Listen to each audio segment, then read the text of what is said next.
um Gold Talk, esse já é o 19 e hoje a gente vai falar um pouquinho sobre a importância da sequência galvânica completa nas peças com foco em durabilidade. Ricardo vai explicar um pouquinho mais pra gente. Olá a todos. Hoje a gente escuta falar muito em durabilidade. Eu vou aplicar 7 milésimos, vou aplicar 10 milésimos de ouro, eu vou aplicar camada. E não é só isso que influencia na durabilidade da peça. Inclusive, falamos bastante sobre isso no Gold Talk 4, depois confere lá. A preparação da peça é importantíssima, a sequência galvânica é importantíssima. Por quê? Antes do banho de ouro, que o pessoal fala 3 milésimos, 7 milésimos, 10 milésimos e tal de durabilidade, se não tiver uma boa camada intermediária, o banho fica fraco. Mesmo aplicando 10 milésimos, o banho vai desgastar muito mais rápido porque a oxidação vai ser muito mais fácil, porque não vai ter aquelas camadas intermediárias. E antes disso ainda nós temos a questão da preparação da peça para essas camadas, Exatamente. Né? Vamos falar um pouquinho de preparação rapidamente. Preparação da peça, se precisar decapagem, desoxidação, dependendo da peça, né? Gold Talk 6, a gente fala lá sobre tamboreador, desoxidante, uma série de itens que você pode usar para fazer isso. Depois de preparada a peça para ir para o banho, para se tornar fácil, aí tem a sequência. Vamos começar com os banhos. Vamos começar falando de cobre alcalino base, cobre base alcalino. Só lembrando, pessoal, vocês devem ter assistido os outros, sequência galvânica completa, nesse caso mais voltada ali para o latão, né? Baixa fusão, alta fusão, que é o que vocês vão mais encontrar aí no mercado. E nisso já está incluso ali desengraxante, ativador, que vocês já conhecem, né? Para preparar a peça. Então, partindo desses dois. Eu vou falar um pouquinho do aço também, que é um pouquinho diferenciado. Mas vamos voltar ao que a gente estava falando da sequência galvânica para latão, que é o que é mais utilizada. Então a gente tem o cobre base alcalino. O que seria o cobre base alcalino? Ele é tipo um primer para a peça, um ancorador, uma preparação que vai pegar a peça já limpa, né, desoxidada e tal, que a gente já falou, preparação. Desengraxado e ativado. E vai dar uma capa na peça para preparação dos outros banhos. Então é um banho de cobre alcalino. Terminou o banho de cobre alcalino, a gente vai lavar a peça bem, vai vir banho para ativação também para estabilizar o pH. Toda a etapa de uma para outra vai ter uma ativação.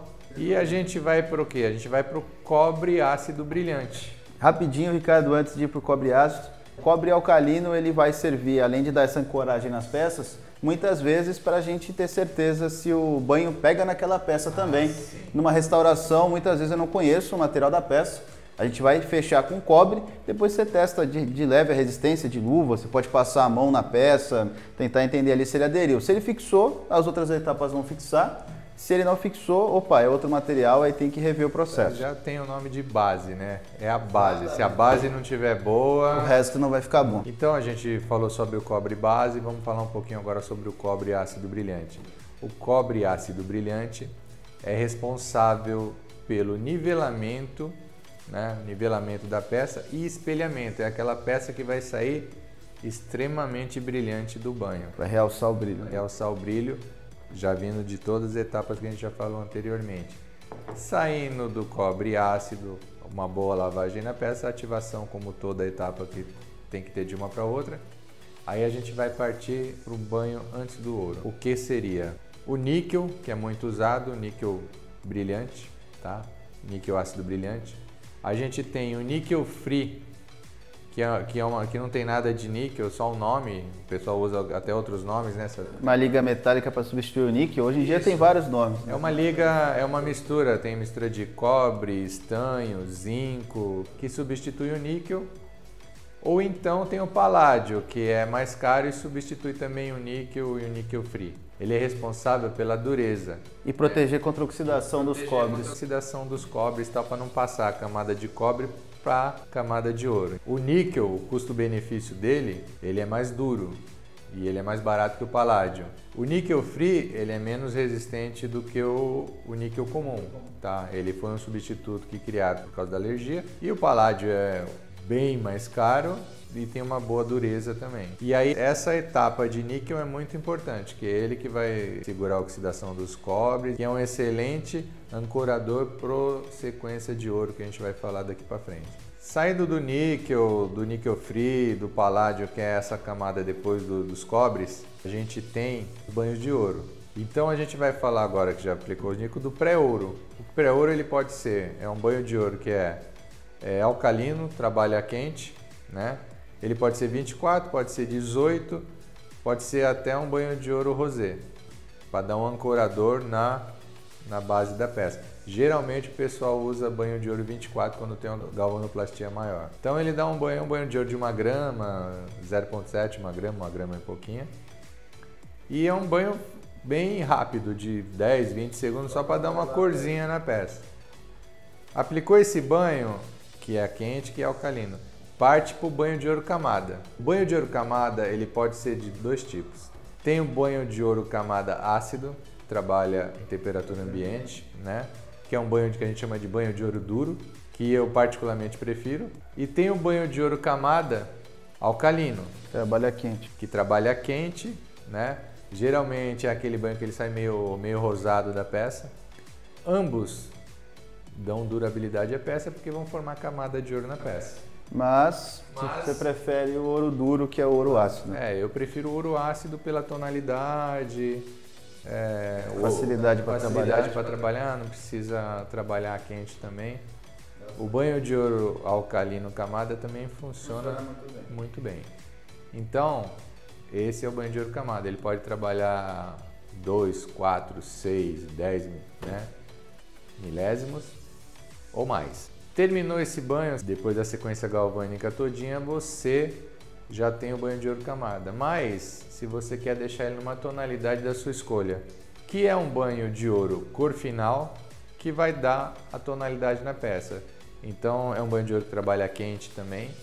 Então, eu vou dar aquela cor final na peça. Ou 18... 24, rosé, champanhe. Diversas cores aí que tem nas galvânicas, tá? Geralmente o pessoal usa ouro 18. Ouro 18, ouro champanhe. Brasil todo o pessoal gosta mais de ouro claro, amarelo palha, né? 18 palha. Palha, né? O 18 amarelo é um pouquinho mais forte. Mas é questão de gosto também. Exatamente. Bom, entendida essa etapa completa, é importante falarmos que entre as etapas tem que lavar a peça, vocês já sabem disso, quem for trabalhar sabe. Ativar também para estabilizar pH. Aqui a gente deu foco no passo a passo do banho de ouro em peças de latão, né, que é a sequência que vocês mais vão ver por aí. Depois a gente vai comentar sobre algumas outras também, para outros materiais.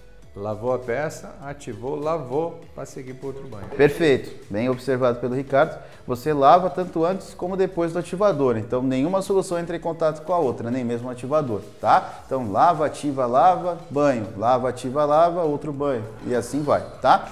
O importante também sobre toda essa etapa galvânica completa é o seguinte: cada banho, como a gente comentou durante aqui a conversa, tem um parâmetro de temperatura, de tempo, né? Entre eles, temperatura importante, que a gente já mencionou, anodo correto, tá? Não adianta você ter só os banhos corretos aí, não ter o anodo correto para trabalhar, os parâmetros corretos. Então, por exemplo, cobre ácido brilhante usa cobre fosforoso, níquel usa níquel e por aí vai. Então, sempre que vocês adquirirem, né, os banhos para fazer essa etapa completa, conversa com quem está vendendo para vocês, no caso a gente explica também, o que você vai precisar para colocar aquele banho para funcionar da maneira correta. Outra coisa também, em banho maior, né, a distribuição dos anodos. Não adianta você quantidade pegar correta de anodo. O anodo e colocar tudo de um lado só, quando você tem um tanque maior, você tem que distribuir eles, né? Isso é importante também. Tamanho, quantidade, a pessoa tem que te orientar. Movimentação.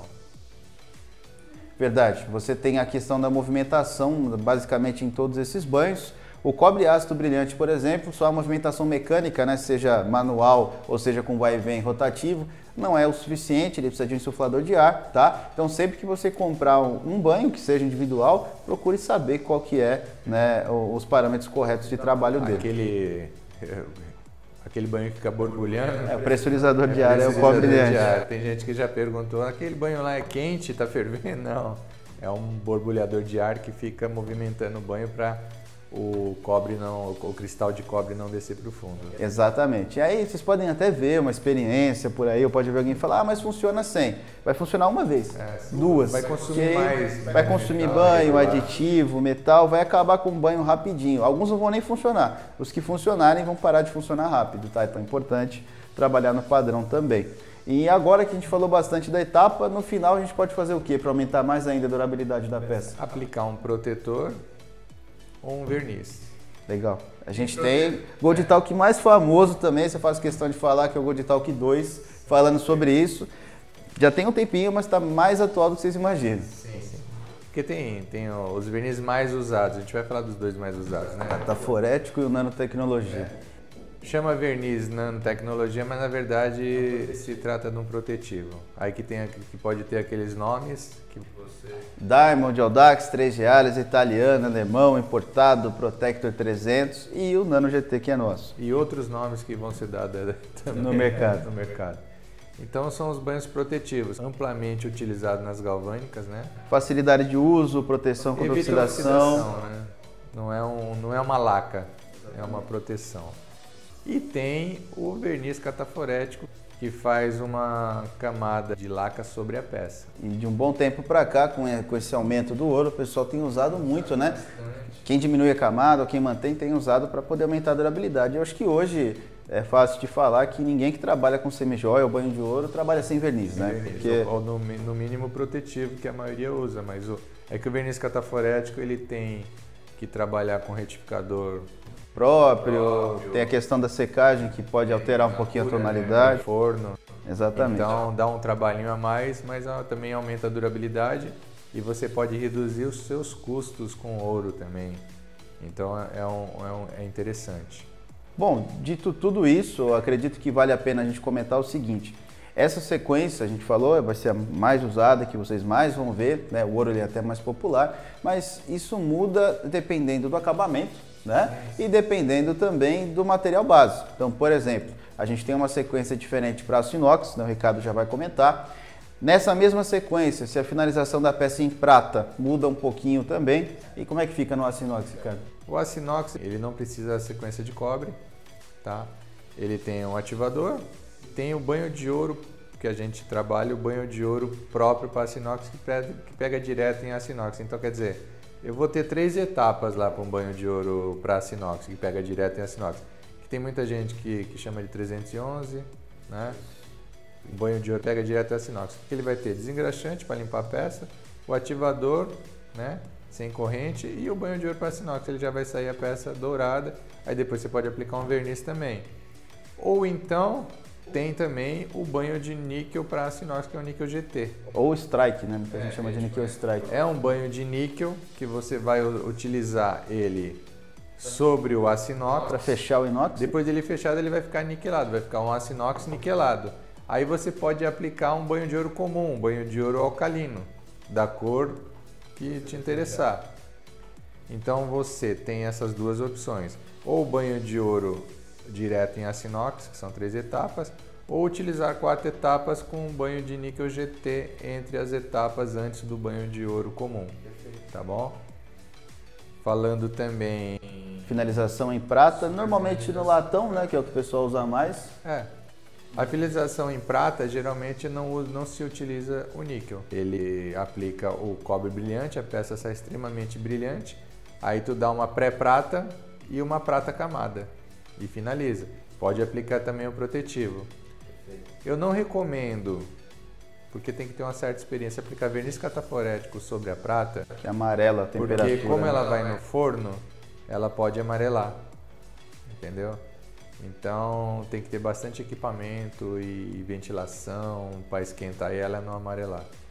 Então eu não recomendo verniz cataforético para prata, é melhor aplicar um protetivo ou um verniz que trabalhe a frio. E aí tem algumas outras situações um pouco mais individuais também, como o banho de sequência galvânica completa em cima do cobre, já é cobre, você não precisa dar banho de cobre. Você tem a questão do Zamac, que tem ali uma diferença na ativação no início. Aí são situações um pouco mais particulares, é legal você se orientar com quem estiver te vendendo seu kit, seu banho, né? Que aí explica direitinho. Mas o grande resumo do que a gente está falando hoje é porque tem muita coisa aí na internet falando assim, durabilidade de banho, aplique 10 milésimos, aplique 3 milésimos, aplique isso, aplique aquilo. Não é só aplicar banho de ouro camada que dá durabilidade. A sequência galvânica e a preparação da peça é de fundamental importância. Não adianta você dar 10 milésimos de ouro com uma sequência galvânica que não seja suficiente. Você vai perder o ouro que você aplicou na sua peça.